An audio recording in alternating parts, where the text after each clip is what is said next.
Hey everybody from Beantown to your town. This is the Beantown Beatdown with Matthew Burris. Also, Gabe Shamus here from Beantown. That's right. Uh, got some liquor here. We got some St. Ides Special Brew. I got a mixed fruit, and my boy Gabe's got some kiwi Kiwi strawberry. strawberry, yep. So he was telling me about the St. Ides experience back in the day with the hip Yep, hop. yep, Cheers to that. mhm, Very good. yep. All right, so let's get into some news. Yeah. Last weekend, UFC 181. Great night of fights in Vegas that night. Travis Brown TKO'd Brendan Schwab.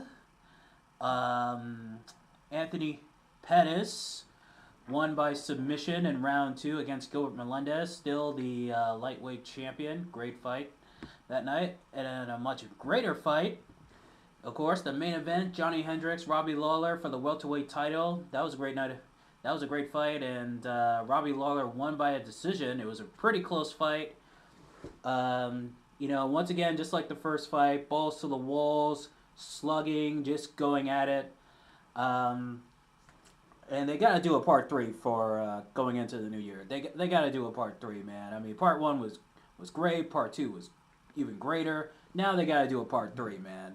Let's make this a part 3.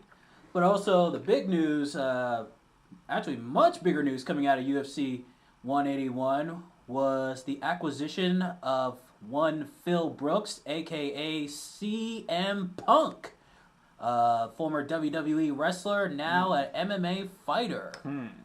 Yep, definitely looking forward to this. He says he's in training right now. He says he will not be fighting until like maybe 6 months. That's good because he has to find a camp and also find an opponent. And CM Punk has a background. He has a background in Kempo Karate. He's a black belt in that. He's been studying Jiu-Jitsu for several years now with Rener Gracie. So the man knows how to fight, and who knows? We could be probably looking at another Brock Lesnar if we get there.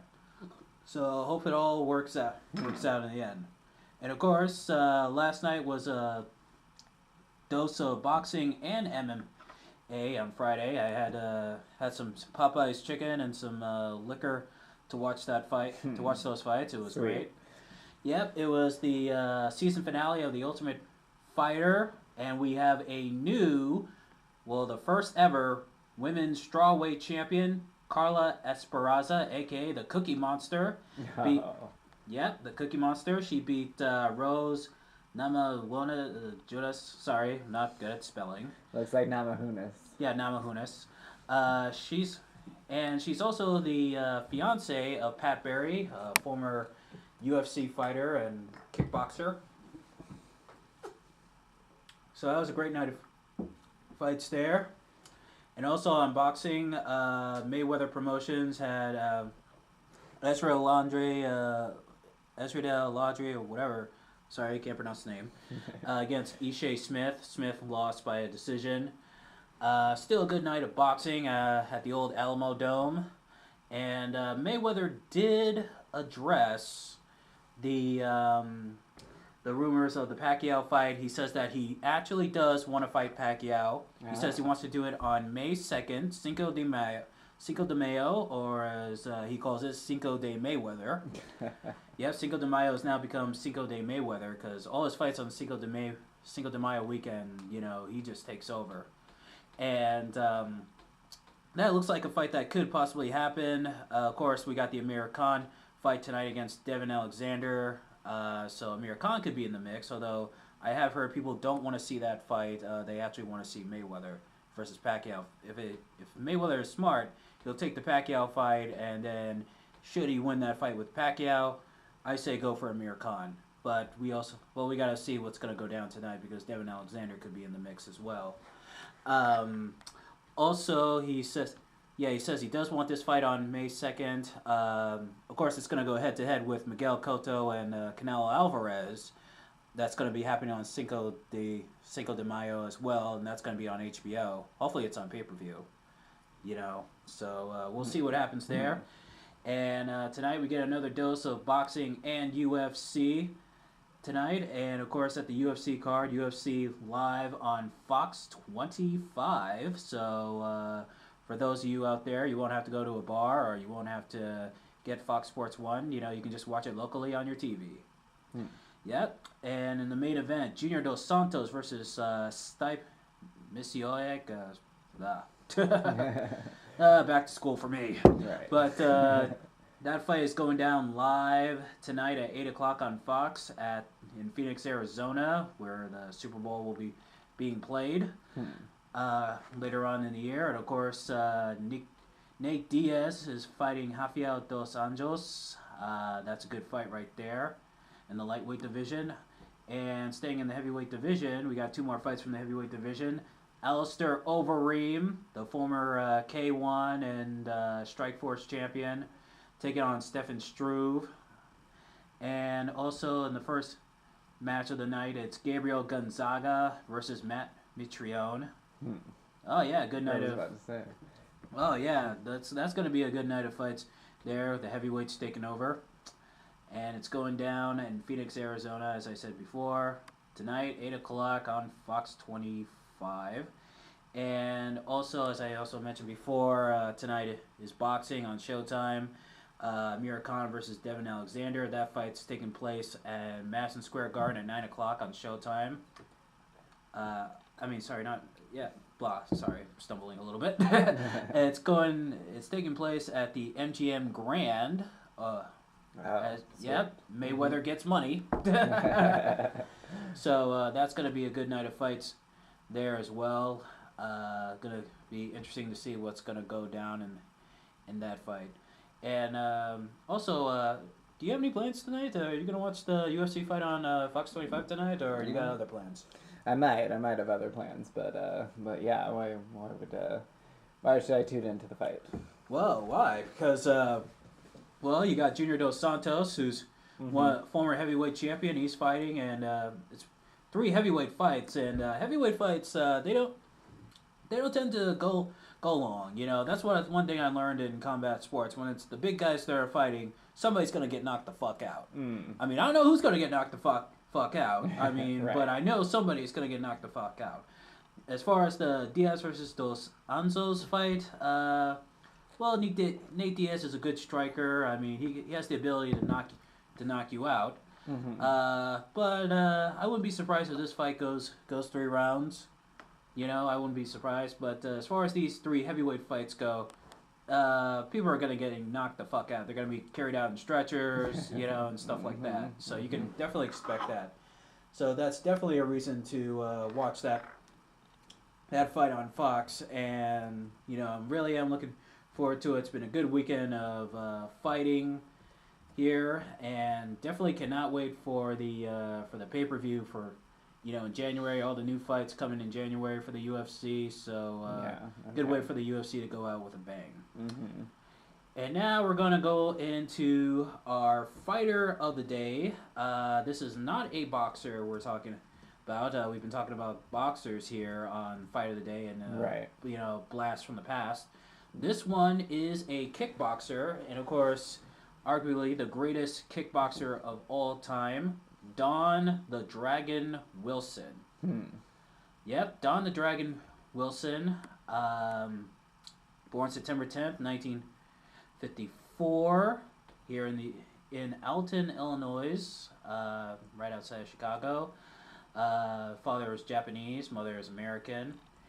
And, you know, long time in the martial arts as well, backgrounds in karate, Goju Ryu, karate, Pai Lun, Tao Kung Fu. And in kickboxing, you know, he was a great kickboxer, has a great kickboxing record too. 72 wins, 47 by knockout, only 5 losses and 2 draws. And, of course, this was back in the day in kickboxing when, you know, they had the little pants, the sweatpants, the little sweatpants, and yeah, you know, I remember seeing that. Yeah, and their boxing was like it wasn't to the level of like a Larry Holmes or a Sugar Ray Leonard. You know, throw out the little jabs and do the little flippy kicks and stuff like that. But The way you're doing it right now, it's almost like that toy the that Rock'em Sock'em. Rock'em Sock'em or whatever, or the there's also like a witch version, a witch with like gloves that hits you. Yeah. Anyway, that it's only the same motion back and forth. Boom, boom, boom, boom. Oh yeah, yeah, exactly. And he was one of many stars during that era of kickboxing. There was him. There was Maury Smith, who later on went on to become a UFC heavyweight champion. There was Dennis Alexio, who Jean-Claude Van Damme fans remember from the movie Kickboxer. He's the brother who gets crippled by Tong Po. In fact, Dennis Alexio and Don the Dragon Wilson fought. Wilson hadn't been, I think it was like Wilson's maybe 8th or 9th or 10th pro fight, and they fought for the title, and Don the Dragon Wilson beat him in a close fight, close decision, and still regarded as one of the best kickboxers of all time. Been a champion at middleweight, light heavyweight, and heavyweight and cruiserweight. Kind of still fights. Mostly does exhibition fights now. He's mostly doing exhibition fights, and also later, like most kickboxers during the '80s and '90s, got into the acting. He's in the Future Kick. Of course, he's more famous for the Blood Fist and Ring of Fire movies. Yeah. Yeah, Blood Fist 1 through 8, Ring of Fire 1, 2, and 3. He was in Out for Blood, Operation Cobra, Black Belt, Cyber Tracker 1 and 2, Terminal Rush, Redemption, Say Anything, Capital Conspiracy, and he played the leader of the Neon Gang in Batman Forever. Oh, I'll have to look back at that. Yeah, no way. Oh, yeah. And also did some commentating for mixed martial arts back in the early days, the early days of the UFC. Beginning with UFC 7, and then he did some commentary for the King of Cage back in the day as well, King of Cage, and he actually wanted to fight in mixed martial arts himself, but nothing came to fruition, which was kind of a shame. Don the Dragon Wilson's, in his prime, fighting in the UFC. He would have a problem with the master grapplers and stuff like that. I could probably see him beating Tank Abbott or Marco Huas if it was on the ground, but if it was against a Dan Severn, a Ken Shamrock, or a Hoist Gracie, or he would have gotten his ass torn up. Yeah, he definitely would have gotten his ass torn up, and he's in the Black Belt Hall of Fame as well for Black Belt Magazine, along with his friend Cynthia Rothrock, who's also a former martial arts champion and is now in acting as well. Yeah, and also did I mention Benny the Jet Urquidez as well? Back in one of the few kickboxing stars back in the day. No. Yeah, Benny the Jet Urquidez himself. Of course, Jackie Chan fans may remember him from Wheels on Meals and Dragons Forever. He was in those movies fighting Jackie Chan.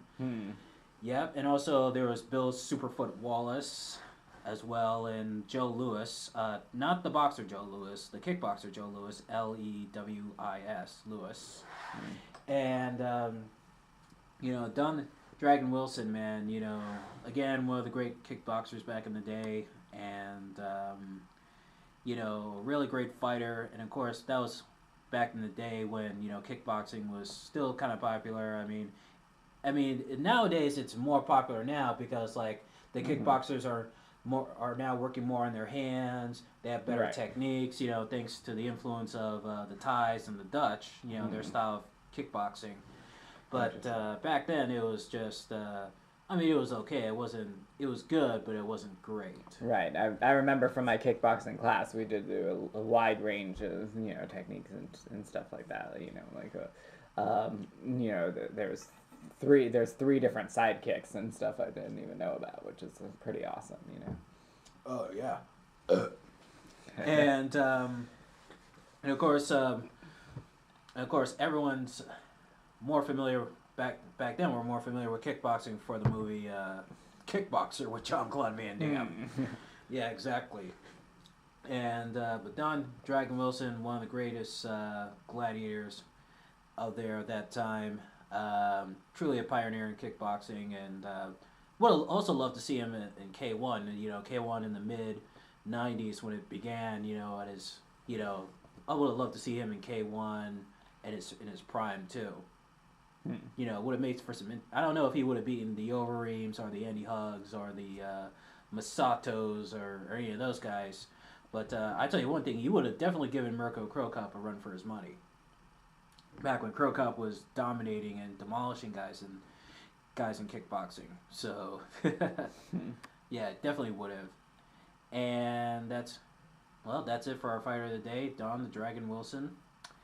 And of course, from our blast of the past, we're going into the first UFC, the first ever UFC, 1993, November 12th, 21 years ago. And I've been wondering about this myself. yeah. I do not know about the history of the UFC. So well, the first UFC, it was started by Rorion Gracie because the Gracies, for their Brazilian Jiu-Jitsu, they brought it over to America. Rorion, his brothers, including Royce, and they opened up their first studio in Torrance, California, which is still there to this day in the 70s. Oh, okay.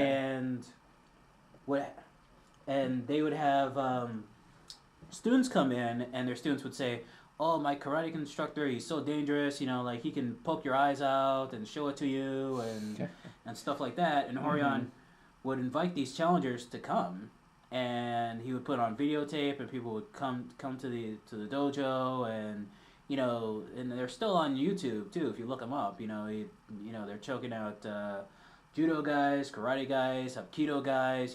Just kept choking them out.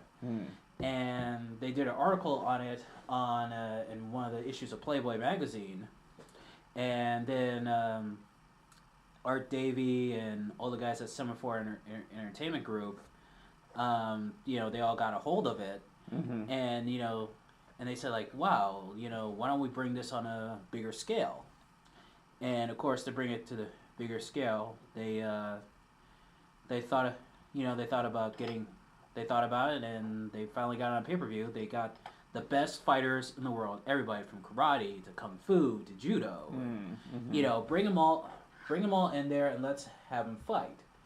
And it was right around that time, Mortal Kombat, the video game, had just come out.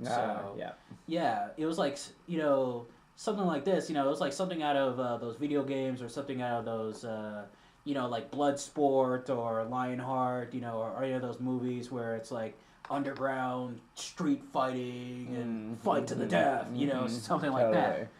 And that's how they had it. And the way they made it was no rules, only no eye gouging and no biting.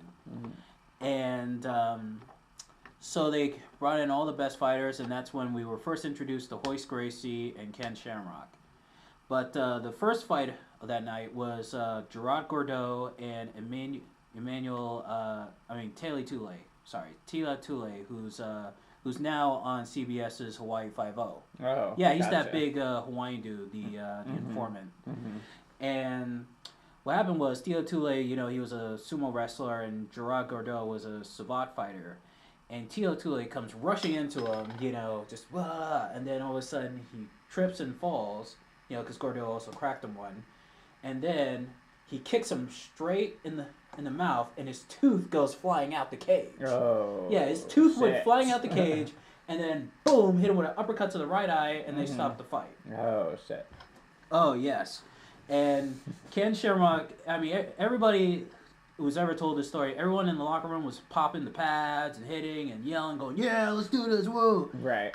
But after that, it was dead silent after that, because they realized, whoa, this is really real. After that, once that happened, you could have heard a rat piss on cotton after that. Yeah, you could have heard a rat piss on cotton after that. And that's when it was. That was when they knew they were really in a fight.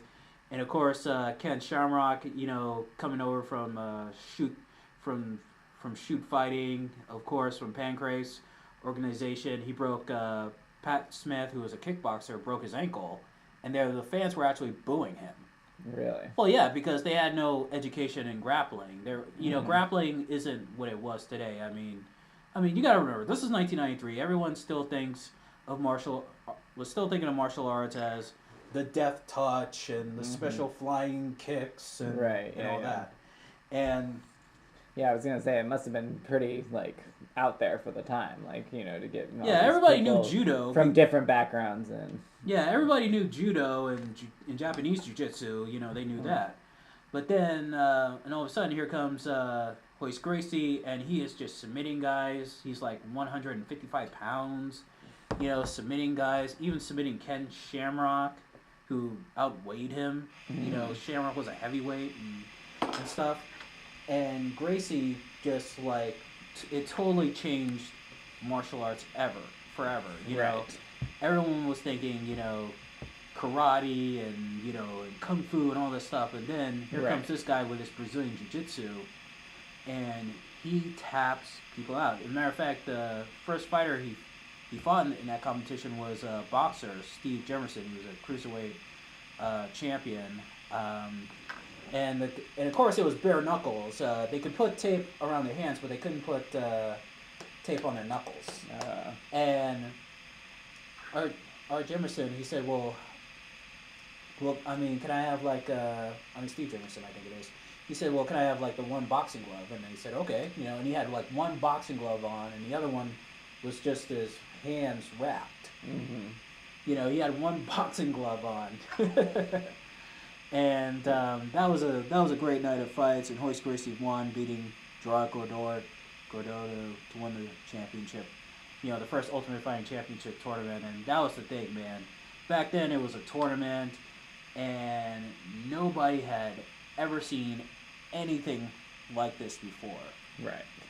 Everybody knew it was boxing, everybody knew it was kickboxing, but once this thing came about, and plus it's in an octagon, too. Yeah. In fact, I heard that before they decided on an octagon, they said they wanted a cage, but Horion says that the idea was that they wanted to have be surrounded in a water with alligators and have plexiglass and electric fence. Just to make it even more like the video game. Oh yeah, well, you also gotta keep in mind they worked in Hollywood as well. They were, in fact, they actually worked on the. Royce was actually a choreographer on the first Lethal Weapon movie. Oh yeah.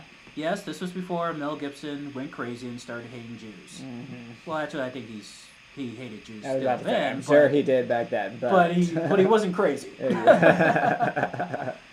But yeah, of course nowadays I don't think that would be much of a big deal nowadays. It was more, but back then it was like, what? Hell no, we can't put that on there. Right. Nowadays it's like the pay-per-view company, they'd be like, well, maybe they wouldn't, maybe they would. They'd be like, interesting. Yeah. But that's the way it was, man. The first UFC, it gave birth, to the Ultimate Fighting Championship. Real no holds barred, competition.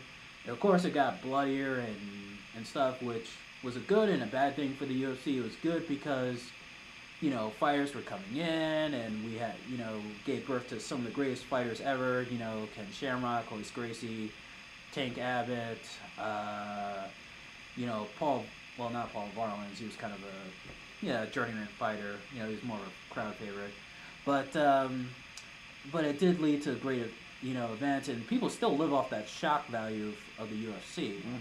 But later on, in the long run, we all know John McCain, had his little witch hunt, but it also did force the sport to change, because now there's gloves, there's you can't hit below the belt, you can't fish hook. Yeah, I was about to say, again, going back to that episode of Friends, when we would change into the no fish hooking and all that.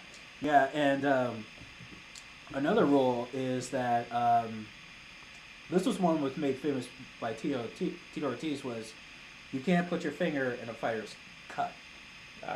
In his open wound, because he did that one time, and and they were like, "Nah, we can't do that." Gotcha. Oh yeah, Mm-hmm. yeah, most definitely. And and it was actually when it was being showcased on ABC's 2020, which you can still look up on YouTube. It was like the most violent, brutal sport, and they in the UFC in their posters they use that to hype their fights, and you know it. The whole thing of promotion. The two men will enter the octagon, one will leave. Right. Just like the old Thunderdome. I was about to say, yeah. Old The school Mad Thunderdome Max took Thunderdome, from that. baby. Yep. Yeah, and also, when I was watching the UFC's 20-year anniversary special that they did for Fox Sports One, which I have on VHS, and they were just talking about it, and most of the people say like they got into the UFC by watching the first one. They either watched it live on pay-per-view or they rented it from Blockbuster. Yep, Blockbuster back in the day. Yes. Yeah, and I remember seeing it. I really wasn't that. I didn't really get it at first, because also I was kind of getting into pro wrestling. I was more a boxing fan and stuff like that. But then years later, when Ken Shamrock and Dan Severn came into the WWE, and then later on I started reading up more on the sport and started getting more into it. I was like, wow, and the UFC by that time had done a complete 360 change, with the rounds and the gloves and the weight classes. It was, it was like, wow, you know. So, and going back and watching those old school fights, man, it really has come a long way. I mean, it's just amazing. Yeah. When was the first time you saw UFC? Not that long ago. Probably a year or two ago, in fact. Yeah, like I still don't know as much about it, except I watched one of my friends play the video game based on it.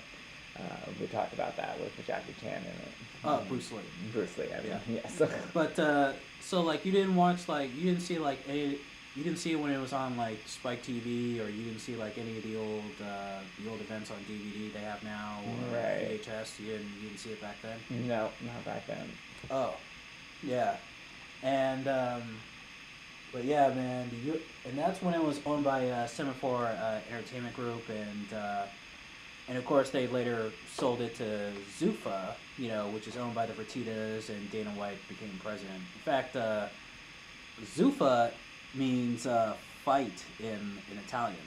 Oh, Yeah, the Fertitta brothers are Italian, and Dana is half. I think he's half Irish and half Italian. In fact, people say he looks like Tony Soprano.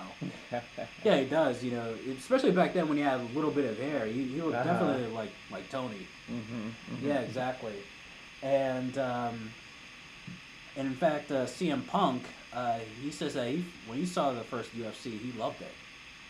And all the UFC fighters now today, they look back and go, yeah, we saw the UFC back in the old days, and we loved it, and we wanted to, that's when we knew we wanted to be fighters. Yeah, Fantastic. yeah, exactly. And after that, for a while, it was like the hottest, mixed martial arts was like the hottest thing on the streets. I mean, everybody was, well, more so Brazilian Jiu-Jitsu. I mean, everybody knew judo and all the other arts, but afterwards, like, Jiu-Jitsu became like the new hot thing on the street afterwards. In fact, my brother did martial arts back in the day too. He did karate, judo, Jiu-Jitsu. He was doing Jiu-Jitsu before it was cool. Nowadays, Jiu-Jitsu, thanks to the UFC, Jiu-Jitsu is the new cool thing out there. Right. Yeah, exactly. And it was just amazing, and it became popular in pop culture, like the Friends episode. Saying, and in fact, that was Tank Abbott who was beating up Monica's boyfriend. No, it wasn't. Yeah, that was Tank Abbott. Yep, that was Tank Abbott, UFC 6 runner-up, and also runner-up in the second Ultimate, and an MMA legend, and also a former Hell's Angel too. Yeah. Yeah.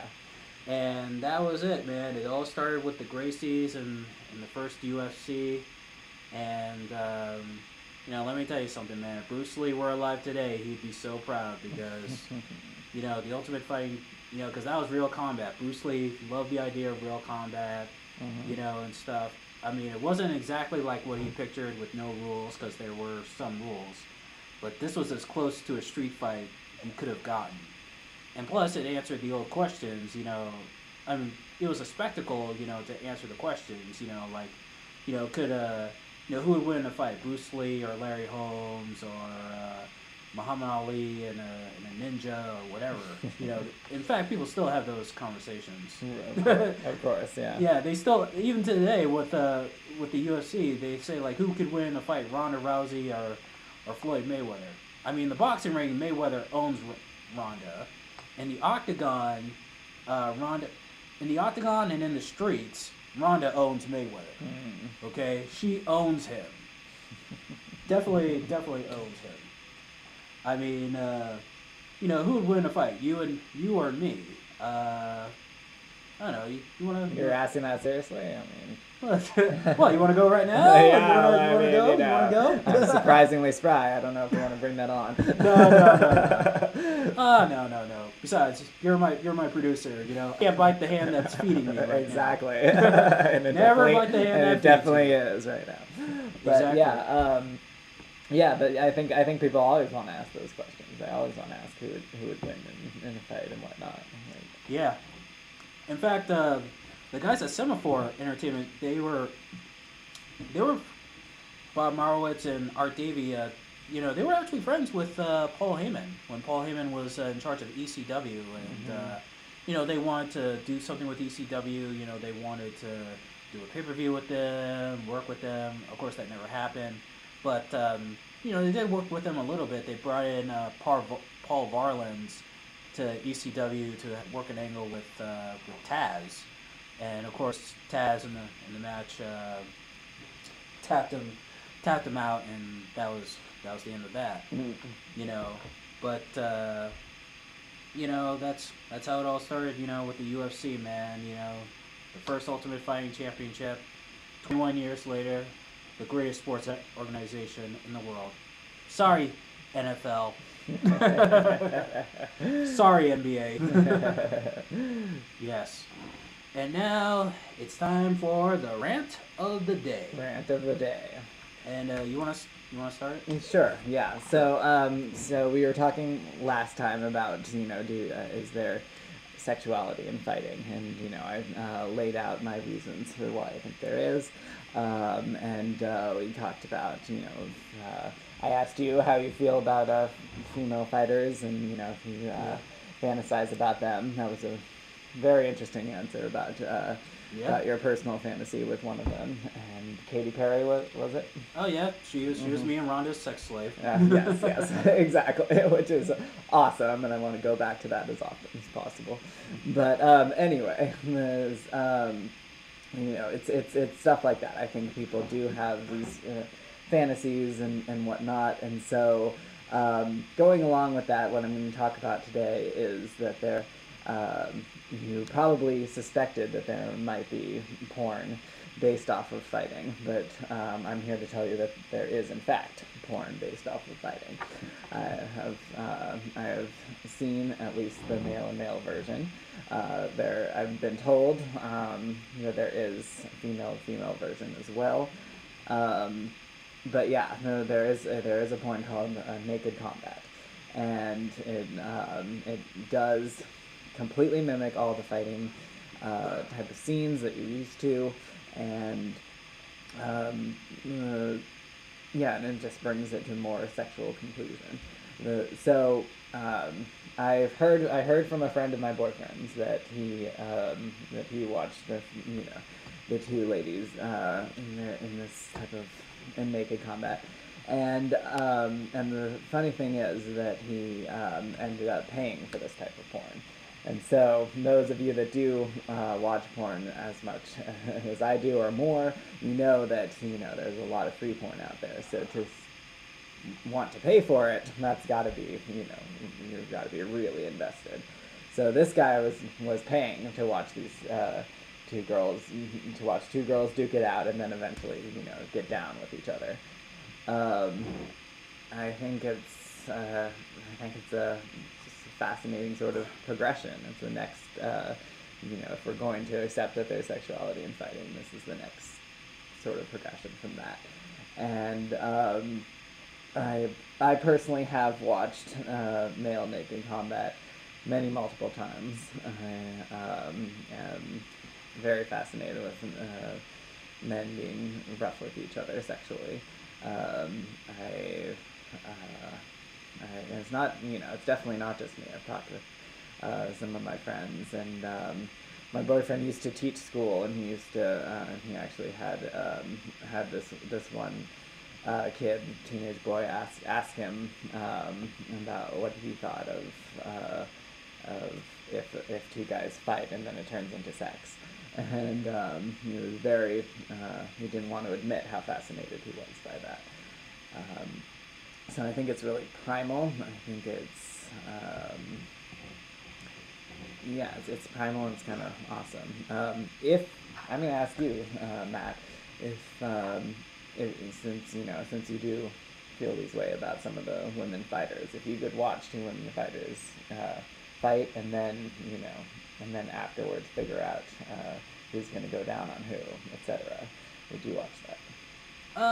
Definitely I would. Mm-hmm. The thing is, it's I mean, to me personally, it's a little hokey. Hokey. Yeah, that's one word. Yes. Yeah, it is a little hokey. Mm-hmm. I mean, but do I think that there's a market for this sort of thing? Well, yeah. Yeah. I mean, you can definitely see it on your pay-per-view.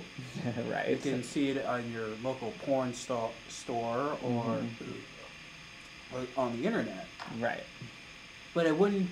But to sell it as an actual like pay-per-view event, it wouldn't go over so well as a pay-per-view event because because the backlash and people will say like, oh, see, I told you, mixed martial arts and all that wrestling, yeah, gay men, oh, they're rolling around and sexuality and stuff like that. Right. So you're saying it might bring down the morality of fighting. Well, yeah, it would not so much the morality, but it would also like the integrity of the sport. Nobody would take the sport seriously. And also you gotta understand, kids are getting into mixed martial arts now. They have mixed martial arts classes for kids. So yep. We don't want to freak out little Jimmy and little Susie. Yes, exactly. So I mean, yes, that's something that I should definitely make clear is that I do not think children and teaching martial arts children should be anywhere near this. But for the adult community, I think there is a market, and I don't think anyone should ever say that it's like a pay-per-view event or anything like that. This is definitely its own thing, something that I would, people like me, probably far more interested in than a lot of you fight fans. But again, we talked about last time. I think some of you fight fans do think about the lady fighters that way. So yeah. And the other thing is like I said, there's a market for this. There's a market for this, but it's for the adult entertainment. Right. As an actual sport, it would be people would look at it as a mockery to the sport, and they would look at it as a mockery. They would look at it as also perverted as well. Like I said, little Jimmy and little Susie, we gotta think about them. Yeah, exactly. And I mean, just because there's a porn version of something doesn't mean that it's going to that the kids that watch there's a porn version of a lot of movies and things. It doesn't mean kids that watch those movies are gonna know about it and exactly. get freaked out about it. Yeah, and I actually saw some couple of nights ago, and let me tell you something. I mean, the women thing, it was bizarre. Like one girl was like, they were like wrestling, and one girl got on top and actually had a strap on, and like was putting it in the other chick's mouth, and then she got behind another chick and was fucking her. I don't know if it was in the pussy or the ass. Right. And then I saw a couple of dudes going at it too. Like I saw these two dudes, like they were like punching the bag, and I guess they were talking in a foreign language, must have been French, and they was like, oh, that's going to be enough for day, and then all of a sudden it goes to it cuts to black, and then it comes back. Their boxing gear and stuff is on, and the dude is tossing another dude's salad. Okay, tossing the salad. Okay, yes. Yes. And then I saw another one with dudes. They were wrestling each other, and one was like grabbing on the dude's dick, and one was like forcing his dick in his mouth, and it was like, and I'm looking at this like, what the fuck? Right. Oh. Right. Oh. Yeah. Oh, even thinking about it, even talking about it, thinking about it now, I'm gonna need a cold shower. Oh, cold shower, cold shower. I knew I might be exposing you to something a little strange for you there. Yeah.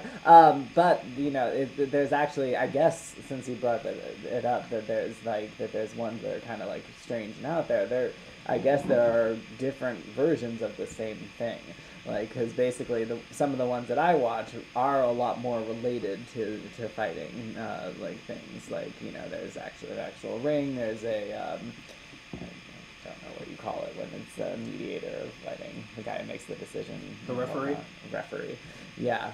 So there's a referee and stuff, and like, you know, some of the ones that I saw, it's actually who gets the like for me the guy who gets the glory of beating the other guy in the fight gets to choose what the other dude has to do for him sexually. So that type of stuff is, you know, it's a lot more related to fighting, and again, not making a mockery, you know, of the sport, not trying to say it's anywhere near parallel, because this is still porn, but you know, that type of stuff, you know, sort of brings in the whole glory of the winners and losers, and it's very erotic to me. And I love watching the guy who wins. Usually he fucks the other guy and has him suck his dick, but sometimes, there was one time, especially I remember, the winner did decide to make the loser fuck him. I was like, that's a nice twist. Yeah, that could work for like a gay version of pro wrestling. Right, exactly. The loser in the steel cage match has to fuck the other guy. Right, exactly. Yeah, and yeah, no, I mean, and it really is like that. They wear the ones I'm talking about. They wear bands on their legs, different color bands, and so when they start off like clothes, like regular boxing clothes, but eventually they're naked. But the bands on the legs still tell them which team they are, and the umpire, whatever, the referee then says, you know, whether it's blue or red, the blue or red guy that wins, and yeah, sometimes they're like after they name the winner, they're like, he's your bitch now. Oh yeah, well, you know, I definitely see it as entertaining. Mm-hmm. You know, of course, it's entertaining to the gay and lesbian community, and you know, to people who love porn. But yes. Yes, I was about to say I know far more about porn than I do about sports. So you know. Yeah, you know, and yeah, I do know about porn myself. But as far as it being a real sport, you know, of course you could. I mean, even though it's pay-per-view, like, you couldn't sell this as a pay-per-view event, right. You know, because, like, also you have to take into consideration you're gonna have to get sponsors, and who's gonna want to sponsor that? Except maybe like the sex toy industry or something. Yeah, maybe the sex toy industry, or maybe Playboy magazine, mm-hmm. if you're lucky, or right. Penthouse. Right. But you know, it'd be hard to sell a pay-per-view, especially with. You know, especially when it's you know, it's mostly sex. I mean, mm-hmm. maybe if you had Jenna Jameson or Tila Tequila or Asia Carrera mm-hmm. or Ginger Lynn, that's the one who used to fuck Charlie Sheen. You know, Ginger Lynn Allen, you know, if you added those people in there, then mm-hmm. you'll definitely sell a pay-per-view. Mm-hmm. Mm-hmm. Even Lawrence Fishburne's daughter, you know, you could sell it, mm-hmm. but it wouldn't be the same numbers that UFC generates, or the same number that a Pacquiao fight generates, or a Mayweather fight, you know, generates. Right. And yeah, and I mean, again, is it I think this is mostly porn, even though, like I said, the ones that I'm talking about, there is actual wrestling and fighting skill involved. I think it, honestly, that's kind of the extent of me watching wrestling so far. We'll see if you get me more into watching, the fights and whatnot. But yeah, so I mean that's kind of the extent of how much I would watch it, and then the rest of it is sex. So yeah, I think it's a fascinating phenomenon. Like I said, I personally watch this as porn, and it definitely turns me on. I think it speaks to your style sexually. I don't think my boyfriend likes it as much, though I think he has watched it. Yeah, it's a fascinating thing, and yeah, so just hearing that you've watched both of it is very interesting. I wonder if you would watch, if there was one that was more tailored to what you like, if you would watch the two girls, and Well, if it was a athletic, like if there was like Invicta, which is like an organization, or a female mixed martial arts organization that's been around for years and now is owned by Zuffa. Mm-hmm. Yeah, I mean they're making a lot. I mean I would definitely watch that. Of course they're more legit. Mm-hmm. But as far as this one goes, like I said, it's a little hokey for me. Mm-hmm. It comes off as hokey.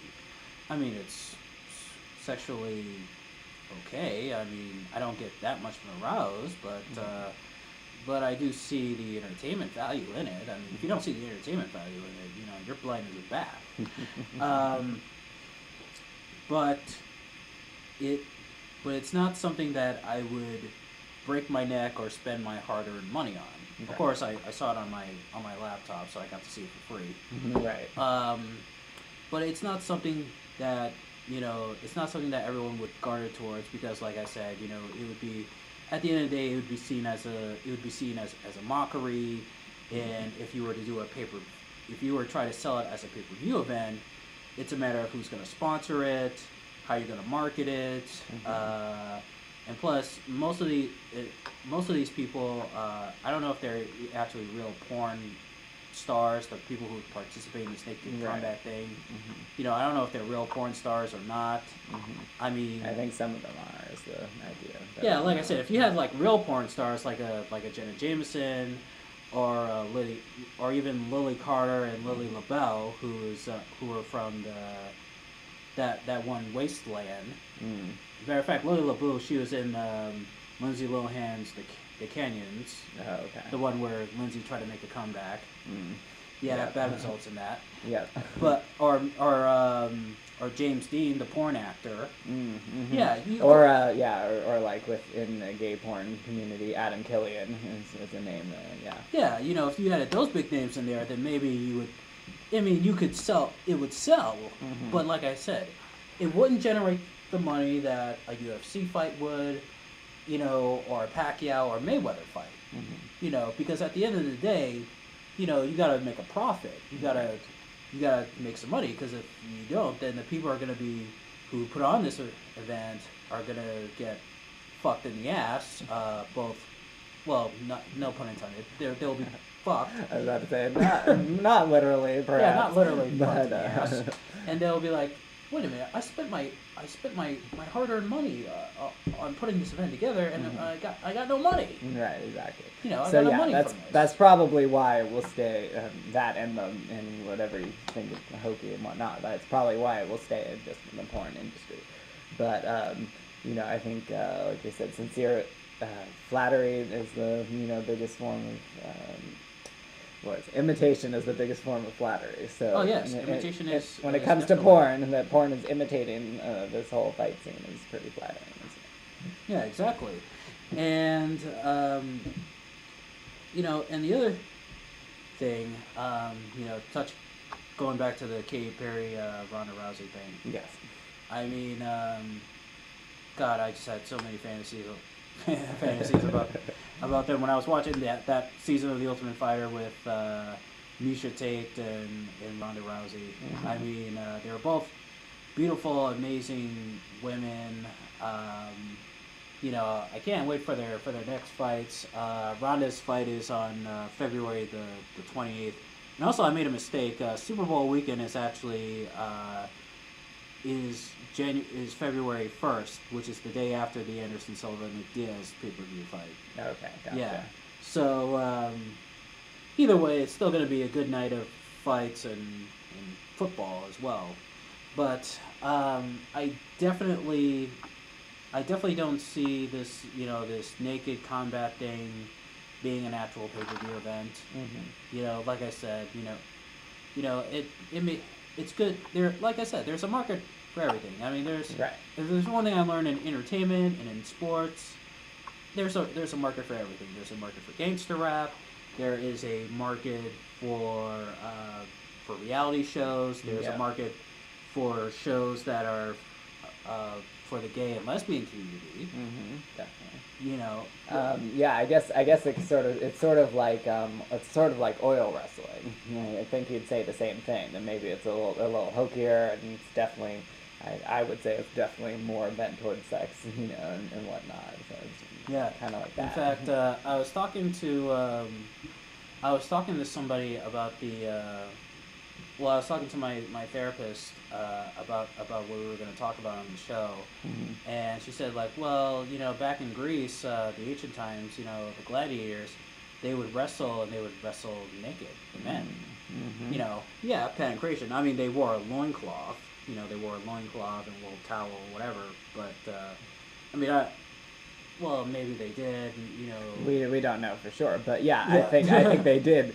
I think they did wrestle either naked or in a loincloth. Well, they did do that, but I don't know if they fucked each other in the ass during it. Right.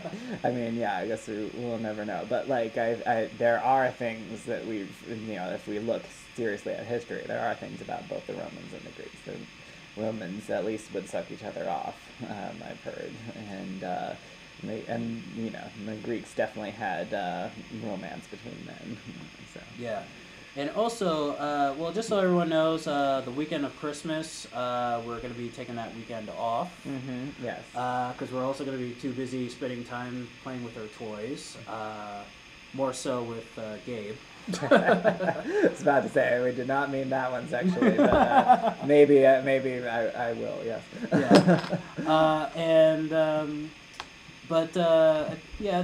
This upcoming weekend will be our last show before the Christmas break. Right. And actually, we talked about this last week too, about doing my special edition show. Oh yes. Yeah, I think next weekend would definitely be it's definitely the perfect time. Okay, special edition. Yeah, we're gonna be. It's gonna be on the top 20. It's the top 25 unsung heroes of boxing. Okay. Boxers and champions that you remember who didn't really reach their full potential. You might be shocked at some of the guys that are on the list, some who are not on the list. But at the end of the day, it's my list, so what the fuck. And also, there will be no headlines on this show. No headlines, no fighter of the day or blast from the past.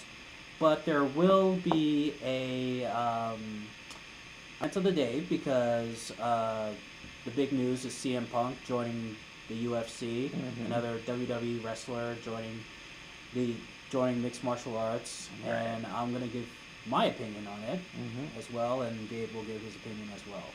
All right. So that's going to be it for next weekend, and from Beantown to your town, this is Matthew Vars along with Gabe. Gabe Shamus. And saying, Vios con Dios.